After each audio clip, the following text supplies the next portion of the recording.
Good afternoon, everybody. This is Dee Reinhardt with Illinois WorkNet, and we are starting our CBO technical assistance call this afternoon. If you haven't already had a chance to check in, please do that. If you have an issue that we absolutely need to talk with you about today, let's do that. Mark those areas. Otherwise, we have a very full agenda because we have a guest speaker who's going to be talking about criminal records relief. So I want to get this rolling right away, and I want to cover how to schedule intake orientation appointments because we need you guys to have your appointments scheduled through the end of December now, and there are a few organizations who do not have that, that done right now. What I'm also going to do is this is our how-to video on our channel about how to do the schedule appointments. So if you need to repeat it again, you can either watch the recorded webinar or you can watch the how-to on our Epic Partners page. So what you will do is you will go log into your dashboard, go to Resources, click Agencies, and then click on your agency. And I'm going to do Catholic Charities right now just because I want to. Then what you do is you go over to the Schedule tab, click on Schedule. You pick which office that you want to schedule the appointment for. Click Edit Schedule. Then you are going to add appointment. So pick the date. I'm going to do October 5th. I'm going to do 9 a.m. Click out of that box. It automatically schedules it for an hour. You can schedule in 15-minute increments. I'm going to change the time to 10:30, and I'm going to pick 10 openings. Add the appointment. Unfortunately, at this moment, we don't have oh my goodness. Nobody pulled my screen over. I didn't pull my screen over. Let me start over. Okay, thanks, Areli. All right, so we go to Resources, Agencies, Catholic Charities, Schedule, Edit Schedule, Add Appointment, pick the date and time,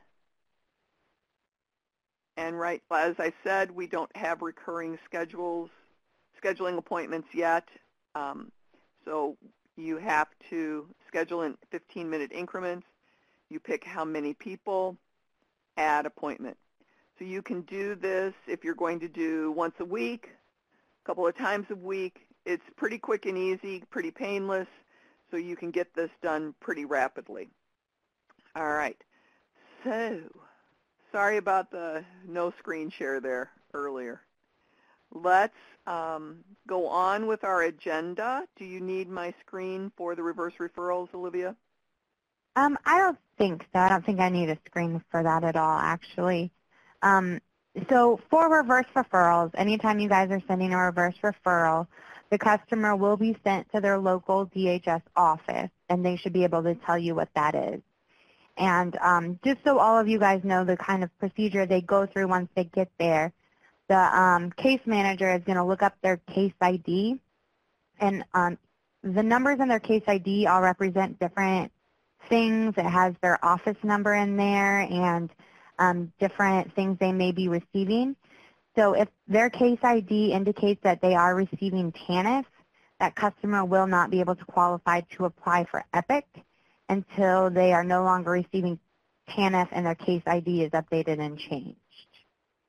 So if you do have a customer that goes in and you find out they came back and they're like, oh, we didn't qualify to apply, there's a very good chance it could be because they were receiving TANF or something was going on with their SNAP eligibility. If you have any questions or concerns about customers who you think should have been able to qualify and didn't, you can always send epic@illinoisworknet.com an email, and we can follow up with CHS on that. Do you guys have any questions about reverse referrals? I don't see that. I do see a question for you, Dee, though. Yeah, I do too. Orientation appointments, is there a way to export them into Outlook from the dashboard? No, we didn't do that functionality for that yet. But they do show up on the 2151. So this is really just for DHS to be able to schedule customers for those appointments. And I don't think we're going to spend the programming time to do that either. Okay, exemption request. Olivia, that's yours. Yeah, so we have been talking about exempt customers the last couple of webinars we have. We now have that new exempt status. And I just wanted to kind of clarify a few things around the exempt status and exempt customers. The first is that only DHS will go in and update that exemption status. CBOs do not need to worry about going in and changing that or updating that. I believe that you guys cannot actually go in and update and change that. I had a couple questions about that. And then secondly, if you have a customer comes in and they could have broken their leg or found out they have some chronic illness or various different reasons that they may think they are exempt, we have to be very careful not to tell them that they are exempt because only DHS can determine that. So when talking to a customer about a possible exemption, they will need to go back to their local DHS office for DHS to determine if they are exempt. So on their 2151A, when you're uploading their exemption information in there, you will put on page 3 that it is a request for an exemption, not that they are exempt. So we always want to make sure we refer to it as a request for exemption. So we're not saying that they are exempt or aren't. So do you guys have any questions? So what Olivia is talking about is this spot on the progress page. So this is DHS will update this to ineligible, eligible, or exempt. Exempt doesn't mean that they can't continue to participate. It just means that they are exempt at the moment.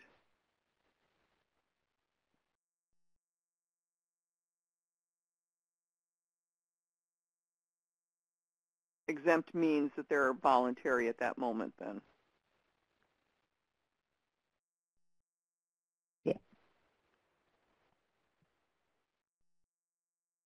Yes, we'll get that put together, Eric. We'll get an exemption request sheet put together for you.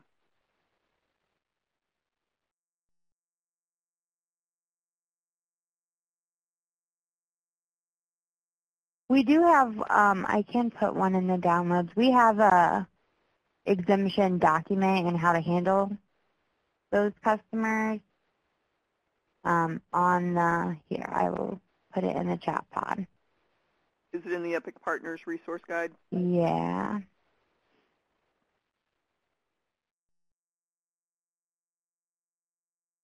Okay, and while Olivia's doing that, Friday introductions are CARA, the CARA Corporation, Catholic Charities, and OAI.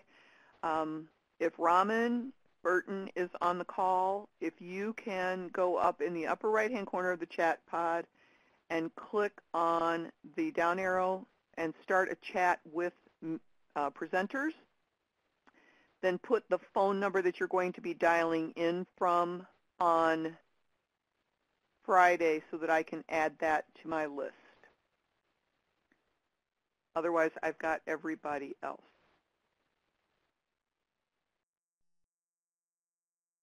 And, okay, so for enrollment, what's your question about enrollment? And what's your question about exit status? And we'll cover those quickly. I want to give our presenter as much time as possible.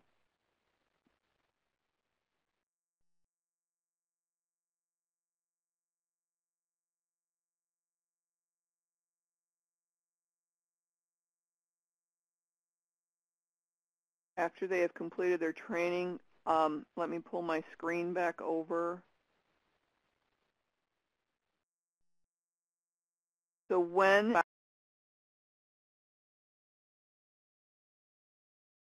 the employment goes on the progress page under exit information, and it says successful completion hired by employer, and then they submit a 2151A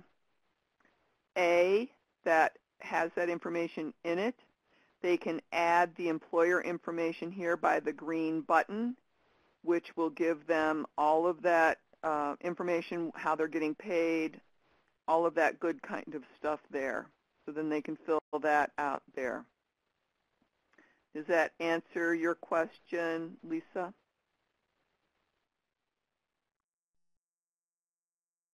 Okay, Raman, just send me an email to my email address, please.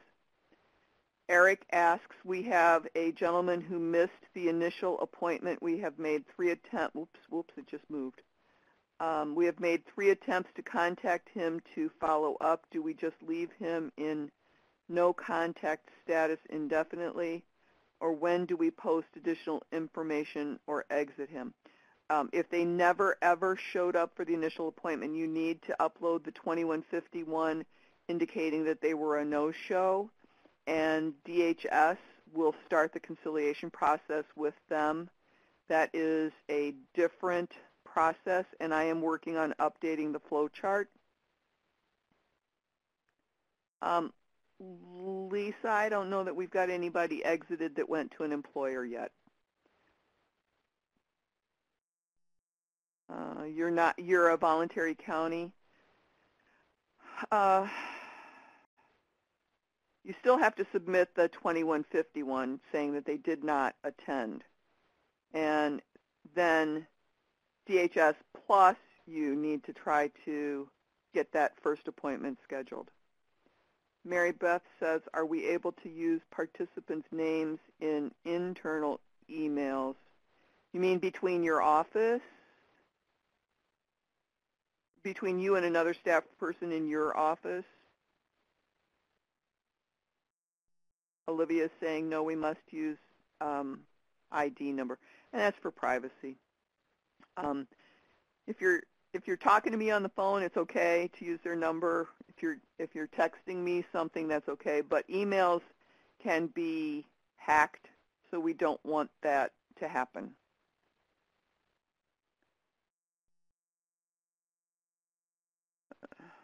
Eric, unfortunately, in a voluntary area, all you can do is keep up the attempts.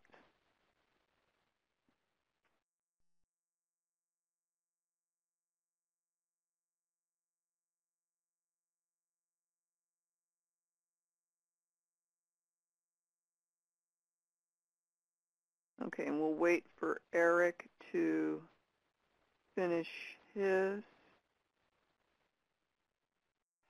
I don't know that in the voluntary counties, Eric, I don't know that he will be dropped. Tammy, do you want to try and answer that one? Or maybe what we should do is we should get an actual in writing answer from DHS about that. So if you don't mind, let's put that one on hold for just another week or at least another day, and then we'll try to get a formal answer for you on that. Okay, so before we get started with our special presentation, any last chance to get answers about process things?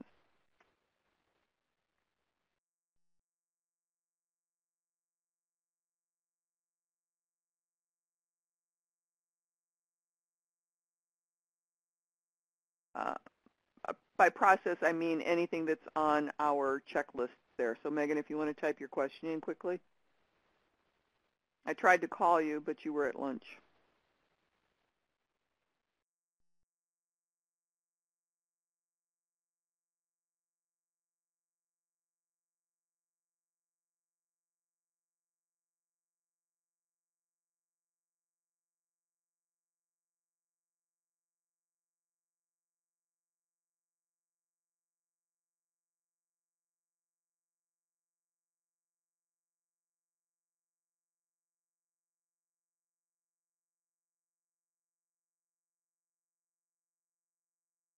Oh, this is a long one, I can tell, because she's still typing. Because I know Megan types faster than just finger, finger, finger. We have a customer who is now on electronic monitoring and does not have movement. Is he exempt? According to a person before, no, he's not exempt.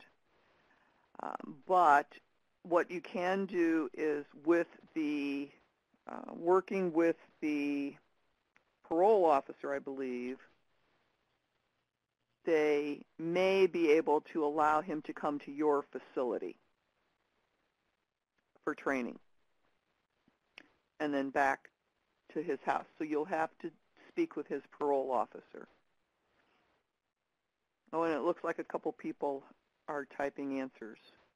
Steve, why don't we move on with the presentation, and we can always answer these at the end of the presentation. So Okay. we'll keep track of your questions, and then we'll respond to all of those after the presentation.